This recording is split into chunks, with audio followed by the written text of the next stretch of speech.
جب پوچھا گیا حضور یہ قربانیاں کیا ہیں، فرمایا تمہارے باپ ابراہیم کی سنت ہے، اور فرمایا کہ ان کو خوش دلی سے اللہ کی راہ میں قربان کرو۔ قیامت کے دن یہ اپنے بالوں کے ساتھ، اپنے سینگوں کے ساتھ اور اپنے کھروں کے ساتھ آئیں گے، اور یہ بھی ارشاد فرمایا کہ کل پل صراط پر یہ سواریاں بن کے تمہیں پل صراط سے پار لگائیں گے۔ اور جب قربانی کے لیے کوئی شخص جانور خوش دلی کے ساتھ رضائے الہی کے حصول کے لیے ذبح کرتا ہے تو اس جانور کا خون زمین پر گرنے سے قبل یہ عمل قبول کر لیا جاتا ہے۔ اور یہ بات بھی ذہن میں رکھیے گا کہ ایام نہر یہ 3 دن جو خون بہانے کے ہیں، 10، 11 اور 12 تاریخ، ان ایام میں آپ جو بھی عمل کریں، نماز پڑھیں اور دیگر صالح اعمال کریں، بہت قابل قبول ہیں اور اللہ ان کو قدر کی نگاہ سے دیکھتا ہے۔ لیکن ان ایام میں جو سب سے زیادہ اللہ کو محبوب عمل ہے وہ راہ خدا میں خون بہانا ہے، قربانی پیش کرنا ہے۔ تو قربانی کا کوئی اور متبادل نہیں ہو سکتا۔ کچھ لوگ یہ فلسفہ ان دنوں کے اندر بیان کرتے ہیں کہ 20-50 ہزار کی قربانی کرنے کی بجائے اتنے اگر کسی غریب کو دے دیے جائیں تو اس کے 2-3 مہینے خیریت سے گزر جاتے ہیں، اور وہ گھر کے اندر جو ہے وہ ضرورت کی چیزیں ڈال لے تو گوشت تو 2-4 دن کے اندر کھایا پیا جاتا ہے، ختم ہو جاتا ہے۔ لیکن اگر اتنے پیسے کسی غریب کے گھر دے دیے جائے تو یہ اچھی بات ہے۔ تو اسلام کب اس عمل سے روکتا ہے؟ غریب کی مدد کیجیے، صرف عید کے دن ہی نہیں، مینڈے کی جگہ ہی نہیں، بلکہ اسلام تو راہ خدا میں جانور ذبح کر کے اسی جذبے کو بیدار کرنا چاہتا ہے کہ تمہیں گوشت کی ضرورت بھی نہیں تھی، پھر بھی تم نے ذبح کر دیا، تو جہاں ضرورت ہوگی اور تمہاری ہمسائیگی میں، تمہارے اطراف میں جب کوئی غریب ہوگا تو پھر تم اس کے لیے ذبح کیوں نہیں کرو گے؟ اس کے لیے تم قربانی کیوں نہیں کرو گے؟ اِثار کیوں نہیں کرو گے؟ یہاں تو پھر بھی ہم گوشت خود کھا لیتے ہیں یا غرباء میں بانٹ دیتے ہیں، لیکن منا کی وادی میں جہاں لاکھوں قربانیاں پیش کی جاتی ہیں، وہاں تو جانور کاٹ کے اس کو ذبح کر کے بس چھوڑ دیا، اس کے گوشت سے غرض ہی نہیں ہوتی۔ زیادہ تر حجاج ایسے ہوتے ہیں جن کو یہ بتا دیا جاتا ہے کہ تمہاری قربانی کر دی گئی ہے، اور وہ فون کال کے انتظار میں یا حکومت وقت کی جانب سے دیے گئے وقت کے بعد حلق کروا دیتے ہیں۔ تو انہوں نے نہ اپنا جانور دیکھا ہوتا ہے، نہ اس کو ذبح ہوتے دیکھتے ہیں، تو صرف انہیں ٹائم بتلا دیا جاتا ہے یا ان کو کال کر دی جاتی ہے تو یہ ان کے لیے کافی ہوتا ہے۔ تو وہاں تو گوشت کھانا بھی مقصود نہیں، تو صرف اللہ کی رضا کے لیے جانور ذبح کرنا۔ تو جب رضا الہی کے لیے جانور ذبح کرنے کا جذبہ پیدا کر کے تمہیں راہ خدا میں خرچ کرنے کی ترغیب دی جاتی ہے تو پھر تم پورا سال خرچ کرو گے، تمہارے لیے کوئی مشکل اور کوئی مشقت نہیں ہوگی۔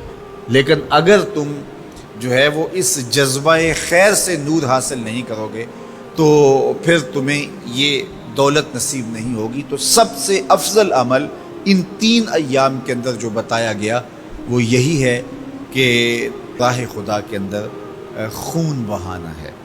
اللہ کے محبوب علیہ الصلوۃ والسلام کی خدمت میں جو ہے وہ مینڈے لائے گئے جو چتکبرے تھے، اور حضور علیہ الصلوۃ والسلام نے اپنے مبارک ہاتھ سے ان کو ذبح کیا۔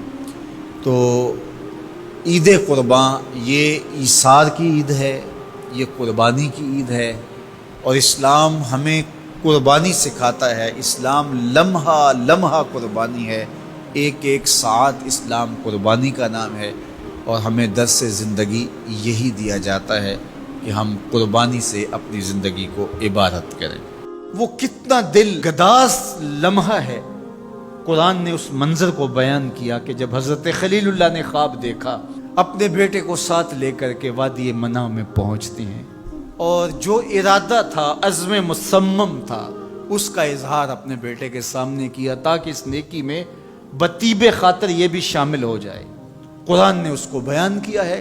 ایسی انوکھی کہانی آپ کو کہیں نہیں ملے گی، ایسی سچی کہانی اور عظیمت کی دل آویز داستاں کہ باپ اور بیٹا دونوں بیٹھ کے گفتگو کر رہے ہیں۔ کیا گفتگو ہے؟ باپ کہہ رہا ہے کہ یا بنیا، اے میرے بیٹے، جو اہل زبان ہیں وہ اس کی نزاکت کو اور اس کی لطافت کو سمجھتے ہیں کہ یا بنی نہیں کہا گیا، میرے بیٹے نہیں، یا بنیا. جس طرح ماں لاڈ سے اپنی بیٹی کو بیٹی نہیں کہتی، میری بچڑی کہتی ہے، تو جب وہ بچڑی کہتی ہے تو اس کے اندر گوند گوند کے محبت رکھی ہوئی ہوتی ہے. تو یہاں ذرا لفظ دیکھیے، یا بنیا، اے میرے بیٹے. اللہ اکبر. اردو کے دامن میں کوئی اتنی وسعت نہیں ہے کہ ان لفظوں کی تعبیر ہو سکے جو شہد ان لفظوں سے ٹپک رہا ہے جو حضرت خلیل اللہ نے اپنے بیٹے کے لیے لفظ استعمال کیے. یا بنیا، اے میرے دل بند، اے میرے جگر کے ٹکڑے، اے میرے فرزند نونہال، میں نے خواب دیکھا ہے، اس خواب میں تجھے ذبح کر رہا ہوں. یہ خواب آپ یا میں دیکھیں تو ہم تو اپنی بیوی سے بھی اس کو شیئر نہیں کر سکتے، ہمارے رونگٹے کھڑے ہو جاتے ہیں. لیکن بیٹے سے کہہ رہا ہے، اور یہ محض خواب کسی تفنن طبع کے لیے نہیں ہے یا محض کوئی بات سمجھانے کے لیے نہیں ہے، اس کی تعبیر کی طرف بچے کو لانے کے لیے سنایا جا رہا ہے. کہا بیٹا میں نے ایک خواب دیکھا ہے. خواب کیا ہے؟ کہ میں تجھے ذبح کر رہا ہوں، اب تو بتا تیری رائے کیا ہے. اللہ اکبر. اب باپ بیٹے سے کہے کہ میں تجھے ذبح کرنا چاہتا ہوں تو بیٹے کا رد عمل کیا ہوگا؟ کوئی بھی تصور اپنے بیٹے کو کر کے سوچے کیا رد عمل ہوگا. اس کی آنکھیں پھٹی کی پھٹی رہ جائیں گی. وہ باپ کے ہوش و حواس پہ شک کرنے لگ جائے گا، کہے گا کیا بول رہے ہو، ہوش ٹھکانے ہیں؟ باپ ہو، سفاک ہو، کیا لہجہ ہے تمہارا، مجھے ذبح کرو گے؟ لیکن یہ فیضان نظر تھا یا کہ مکتب کی کرامت تھی؟ سکھائے کس نے اسماعیل کو آداب فرزندی؟ اقبال پوچھتے ہیں کیا تھا جس نے اسماعیل علیہ السلام کو آداب فرزندی سکھائے؟ وہ مکتب کی کرامت بھی تھی اور وہ فیضان نظر بھی تھا. فیضان نظر باپ کا تھا اور پہلا مکتب ماں تھی. سیدہ ہاجرہ نے سکھایا تھا باپ کی بات کیسے مانی جاتی. جو مائیں بیٹوں کو، بیٹیوں کو باپ کی اطاعت سکھاتی ہیں وہ مائیں اپنی اولاد کو فرما بردار پاتی ہیں. ماں کے ہاتھ میں اولاد کی تربیت کا جوہر ہوتا ہے. یہ سیدہ ہاجرہ کی تربیت بول رہی ہے جب باپ نے کہا بیٹے میں تجھ کو ذبح کرنا چاہ رہا ہوں. کتنی بڑی بات ہے. آنکھیں پھٹی کی پھٹی رہ جاتی. یہاں بیٹا کوئی جواب نہ دیتا، اس سکتے کے عالم میں گردن جھکا دیتا. مکمل اطاعت کہلاتی، انقیاد امر کہلاتا، امتثال حکم کہلاتا. باپ کہتا میں تجھے ذبح کرنا چاہتا ہوں، بیٹا خاموش ہو جاتا. السکوت من الرضا. لمحے حساس ہوں تو خاموشی بھی رضا مان لی گئی تو بیٹا صرف خاموش ہو جاتا، سر جھکا لیتا. یہ کافی تھا. انقیاد امر تھا، حکم کی تعمیل تھی، امتثال امر تھا. لیکن بیٹا کیا کہتا ہے؟ یا ابت افعل ما تؤمر. ابا جی جو کرنا ہے کر گزریے. باپ نے جو پوچھا تھا وہ ذبح کے حوالے سے پوچھا تھا تو ذبح کا جواب ذبح سے مکمل امتثال امر ہے. لیکن بیٹا دو قدم آگے بڑھ کے کہتا ہے یا ابت، اے میرے پیارے باپ. اب اس میں بھی بیٹے کا لہجہ تبدیل نہیں ہوتا. جب باپ ذبح کرنے کا کہہ رہا ہو اس وقت میرے ابو کہنا یہ امتثال امر کی انتہا ہے. اور آگے کیا کہا؟ افعل، کر گزریے. یہاں یہ نہیں کہا ذبح کیجیے. باپ نے کہا ذبح کرنا چاہتا ہوں لیکن ذبح کے جواب میں ذبح نہیں آیا. ذرا دل تھام کے بیٹھیے. کتنا امتثال امر اور مکتب کی کرامت کا کیسے ظہور ہوتا ہے. یا ابا تفعل ما تؤمر. اے ابو ذبح کیا، جو بھی کرنا ہے کر گزریے. ماں میں عموم ہے، عموم. ما تؤمر، جو بھی حکم ہے. ذبح کیا ہے؟ جو بھی کرنا ہے کر گزریے.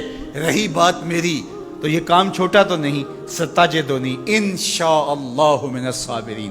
آپ دیکھیں گے میں صبر کر کے دیکھوں گا، میں صبر کر کے دکھاؤں گا، تڑپوں گا بھی نہیں. اب یہ منظر قرآن نے بیان کیا. فلما اسلما، جب دونوں نے طے کر لیا. کیا طے ہوا؟ فلاں نمبر کی گاڑی خرید لے نہیں، فلاں پلاٹ خرید لے نہیں، فلاں پلازا لے لے نہیں. باپ اور بیٹے کی وادی منع میں بات کیا ہوتی ہے؟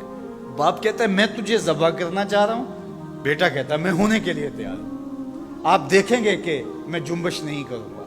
اب قرآن نے یہاں جو لفظ استعمال کیے لفظوں پہ فلما اسلما، یہیں سے اسلام ہے.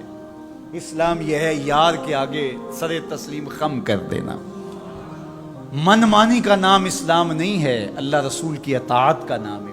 فلما اسلما، جب دونوں نے اس بات کو طے کر لیا، دونوں راضی ہو گئے، باپ ذبح کرنے پہ راضی ہے، بیٹا ذبح ہونے پہ راضی ہے. وَتَلَّهُ لِلْجَبِينِ، اور باپ نے بیٹے کو پیشانی کے بل لٹا لیا، ہاتھ میں چھری پکڑی ہے. بوڑھا باپ اپنے نونہال بیٹے کو ذبح کرنے پہ آمادہ ہے، جس کا کوئی قصور نہیں ہے، جس کو اللہ سے دعائیں مانگ مانگ کے لیا تھا. اللہ اکبر. کارکنان قضاء و قدر دم بخود ہیں، آسمان بھی سوگ کی چادر اوڑے ہوئے، وادی منا تھر تھر کانپ رہی ہے، رضوان جنت اور حوریں سسک رہے ہیں، مالک قیامت آنے والی ہے.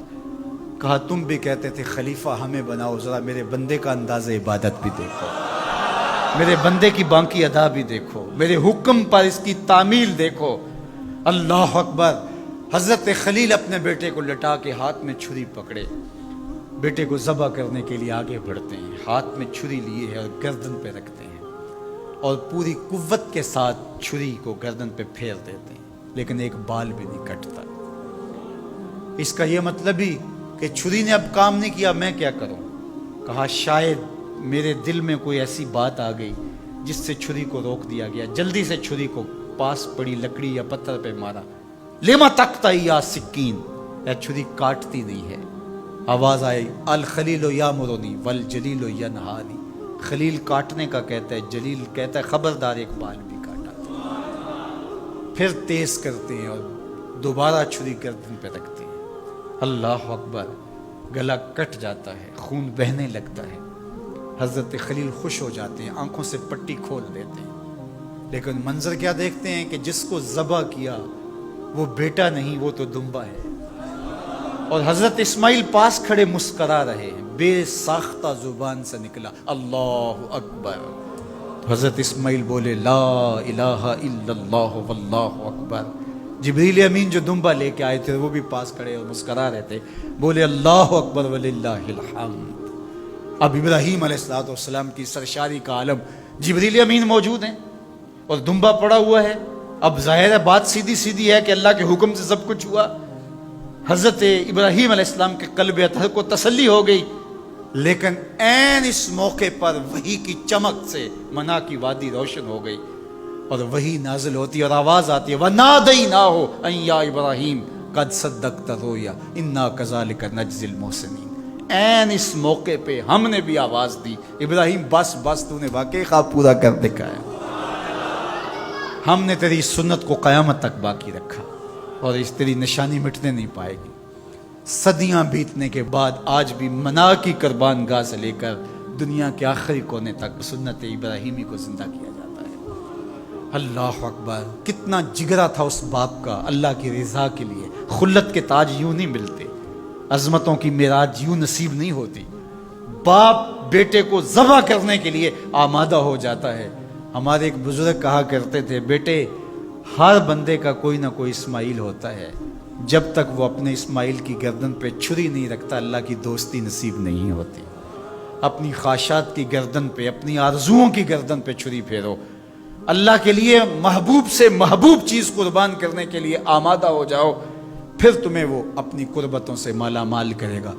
ہر طرف بتوں کی پرستش ہے، نمرود کے مجسمے بنے ہوئے ہیں اور لوگ ان کی پوجا پاٹ کرتے ہیں. اب ابراہیم کا امتحان ہے کہ کیا اس ماحول کے اندر وہ ان کی طرف جھکاؤ کرتا ہے. لیکن جناب ابراہیم کہتے ہیں کہ ان تماثیل کے آگے تم آسن مارے بیٹھے ہو، جو اپنا دفاع بھی نہیں کر سکتے اور اپنی ضرورت کی تکمیل بھی نہیں کر سکتے، تمہاری ضرورتوں کو کیسے پورا کریں گے؟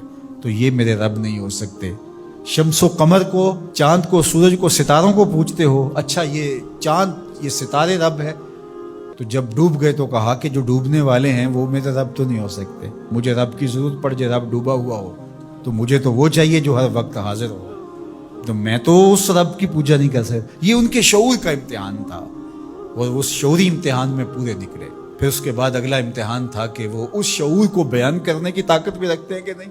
پھر بت کدا ٹوٹتا ہے، نمرود کا دربار سجتا ہے اور وہاں جو خطبہ حضرت ابراہیم نے دیا زمانے نے سنا. جب کلہاڑا اس بڑے بت کے کندھے پہ رکھ دیا اور باقی سارے بتوں کا تیا پانچا کر کے رکھ دیا جب وہ میلے سے واپس آئے تو ابراہیم بڑی بے نیازی سے بولتے ان کے بڑے نے کیا ہوگا، دیکھو اسلحہ تو اسی کے کندھے پر ہے۔ تو وہ کہنے لگے ابراہیم تو جانتا ہے یہ بولتے نہیں ہیں، اور حضرت ابراہیم یہی تو لانا چاہتے تھے۔ پھر جو خطبہ دیا، اُفِّل لَکُمْ وَلِمَا تَعْبُدُونَ مِن دُونِ اللَّهِ أَفَلَا تَعْقِلُونَ، افسوس ہے تمہارے اوپر اور افسوس ہے ان پر جن کو تم اللہ کے علاوہ پوجتے ہو۔ افلا تعقلون، تمہاری کھوپڑی میں دماغ نہیں ہے۔ اور پھر اللہ کی توحید کا بیان فرمایا۔ پھر اس کے بعد جان کا امتحان آیا، تو پھر جلتے ہوئے شعلوں کے اندر جس طرح ہنس کے داخل ہوا پیغمبر، یہ الگ اور نرالی شان تھی۔ نمرود نے سوچا تھا جل کے راکھ ہو گیا ہوگا چیخا میں، لیکن 40 دن کے بعد جب آگ بجھتی ہے تو حضرت ابراہیم انگاروں سے چلتے ہوئے یوں باہر آتے ہیں جس طرح پھولوں پر کوئی نازنین چل کے آ رہا۔ پھر 87 سال عمر ہے، اللہ تعالیٰ پھر حضرت ہاجرہ کے بطن سے حضرت اسماعیل کی صورت میں اولاد عطا کرتا ہے۔ اب اتنی بڑھاپے کی عمر میں اولاد نصیب ہو تو انسان کا جی چاہتا ہے سارے کام کاج چھوڑ کے گھر بیٹھ جاؤں اور میں اپنی اولاد کے چہرے کی بلائیں لوں، لیکن حکم ہوتا ہے اپنی زوجہ کو بھی اور اپنے نو مولود بیٹے کو بھی ایسی وادی میں چھوڑ آؤ جہاں کوئی سبزہ بھی نہیں ہوگا۔ اللہ اکبر۔ پھر اسماعیل علیہ السلام کی ایڑیوں کے رگڑنے سے زمزم جاری ہوتا ہے۔ اب ذرا دیکھیے ایک ایسا امتحان آتا ہے، اگر کو ہمالیہ پہ بھی ڈال دیا جاتا اس کا پتا بھی پانی ہو جاتا۔ فلما بلغ معہ السعی، جب وہ ان کے ساتھ چلنے پھرنے کے قابل ہوا۔ ابراہیم علیہ السلام خواب دیکھتے ہیں، اور خواب کیا دیکھتے ہیں کہ میں بیٹے کو ذبح کر رہا ہوں۔ فلما اسلما، جب دونوں راضی ہو گئے، باپ ذبح کرنے پہ اور بیٹا ذبح ہونے پہ، اب باپ کی آنکھوں پہ پٹی بندھی ہے، ہاتھ میں چھری ہے، 100 سال کا بوڑھا باپ، جبل سبیر کا دامن، منا کی وادی، کارکنان قضاء و قدر دم بخود ہیں، شمس و قمر، یہ منظر آج سے قبل انہوں نے نہیں دیکھا تھا، اور سورج بادلوں کی اوٹ میں منہ چھپانے کی کوشش کر رہا ہے کہ یہ منظر مجھ سے نہیں دیکھا جائے گا، حوروں کی چیخیں نکل رہی ہے، کائنات تھرا رہی ہے، مالک قیامت آنے والی۔ اور مالک بھی فرشتوں سے کہہ رہا تھا کہ تم کہتے تھے نا کہ سجدے ہم کریں گے، تسبیحات ہم کریں گے، انسان تو دینگا مشتیاں کرے گا، ذرا میرے بندے کی اس ادا کو بھی دیکھو، میرے حکم کی تعمیل پر میرے بندے کی اس انوکھی ادا کو بھی دیکھو۔ چھری کی نوک حلق کے اوپر رکھ کے پورا وزن ڈال دیا، گلا کٹ گیا، خون بہنے لگا۔ ابراہیم علیہ السلام ایک عجیب کیفیت میں، کیا کیفیت ہو سکتی ہے، میرے پاس تو لفظ نہیں ہے۔ اللہ اکبر۔ جلدی سے جو ہے وہ آنکھوں سے پٹی کھولتے ہیں تو دیکھتے ہیں کہ منظر بدلا ہوا ہے، بیٹا سمجھ کے جس کو ذبح کیا وہ تو دمبا تھا، اور اسماعیل علیہ السلام پاس کھڑے مسکرا رہے ہیں، اور پاس حضرت جبریل امین بھی کھڑے ہیں۔ یہ اس بات کا عملی ثبوت ہے یہ وہ دمبا لے کے آئے۔ تو بے ساختہ جناب ابراہیم علیہ السلام کی زبان پر جو لفظ آیا وہ یہ تھا، اللہ اکبر، اللہ اکبر۔ تو حضرت اسماعیل بولے لا الہ الا اللہ واللہ اکبر، پاس کھڑے جبریل بولے اللہ اکبر وللہ الحمد۔ اللہ نے کہا اے ابراہیم تمہاری قربانی کی سنت کو بھی قیامت تک جاری رکھیں گے، تمہاری زبانوں سے نکلے ہوئے جملے بھی مرنے نہیں دیں گے۔ وَنَادَيْنَاهُ أَن يَا إِبْرَاهِيمُ قَدْ صَدَّقْتَ الرُّؤْيَا إِنَّا كَذَلِكَ نَجْزِي الْمُحْسِنِينَ، اس حال میں ہم نے ندا دی ابراہیم تو نے واقعی خواب پورا کر دکھایا۔ إِنَّ هَذَا لَهُوَ الْبَلَاءُ الْمُبِينُ، اللہ فرماتا ہے یہ بہت بڑا امتحان تھا، یہ چھوٹا امتحان نہیں تھا۔ اور پھر میرا رب ہو کے کیا کہتا ہے، سلام علی ابراہیم، اے ابراہیم تیرے اوپر سلامتیاں نازل ہو۔ اللہ اکبر۔ پرسوں بھی میں کسی منڈی کے قریب سے گزرا، کہتے ہیں اس علاقے کی سب سے بڑی منڈی ہے، تو ہزاروں جانور، ہجوم محبت، اور سڑکوں پر، گلیوں میں، بازاروں میں، کوئی یہاں گائے لے کے جا رہا ہے، کوئی بیل، کوئی اونٹ اٹھا کے لے کے جا رہا ہے، تو بے ساختہ میری زبان سے یہی نکلتا ہے سلام علی ابراہیم، ابراہیم تیرے اوپر سلامتیاں نازل ہو۔ اللہ اکبر۔ اور اس قربان گاہ پر، جس قربان گاہ پر حضرت اسماعیل کو لے کر کے چلے تھے، منا کی وادی میں جبل سبیر کے پاس، وہاں 25 لاکھ حجاج جانور ذبح کریں گے، تو منا کی وادی اس گونج سے منور ہوگی، آواز آ رہی ہوگی سلام علی ابراہیم، ابراہیم تیرے اوپر سلامتی۔ ابراہیم علیہ السلام نے چھوٹا کام نہیں کیا، بہت بڑا کام کیا، لیکن میرے رب نے بھی پھر جو اعزاز دیا، جو تکریم دیا، عرض کی گئی یا رسول اللہ یہ قربانیاں کیا ہیں؟ فرمایا تمہارے باپ ابراہیم کی سنت ہے، قیامت تک وہ نقشہ ہماری آنکھوں کے سامنے رہے گا، اور لوگ اپنے قیمتی متاع کو اس طرح قربان کرتے رہیں گے۔ ہمارے ایک بزرگ فرمایا کرتے تھے کہ ہر بندے کا کوئی نہ کوئی اسماعیل ہوتا ہے، جب تک وہ اپنے اسماعیل کی گردن پر چھری نہیں رکھتا رب کا قرب نصیب نہیں ہوتا۔ تو اپنی عزیز ترین متاع اللہ کی راہ میں قربان کرنے کا موقع آ جائے، وہ جان ہو، وہ اولاد ہو، وہ مال ہو، وہ منصب ہو، جب حالات تقاضا کریں اور آپ کو لگے کہ میرے مالک کا مجھ سے یہ تقاضا ہے، تو راہ خدا کے اندر قربان کرنے کا جب یہ جذبہ اس لیول تک پہنچ جائے تو پھر آپ اس نور سے مالا مال ہوتے ہیں، اس فیض سے فیض یاب ہوتے ہیں۔ ہمارے لیے یہ واقعات اس لیے رکھے، ہم تو چھوٹے چھوٹے امتحانوں سے ڈر جاتے ہیں، ہمیں بڑے امتحان بھی دینے پڑے تو ہمارے بڑوں کی سیرت یہ ہے کہ ہم کشادہ دلی کے ساتھ، خوش دلی کے ساتھ ان امتحانوں سے گزریں، پھر ہمارے رب کی رحمتیں اور کرم نوازیاں ہمارے شامل حال ہوں گی۔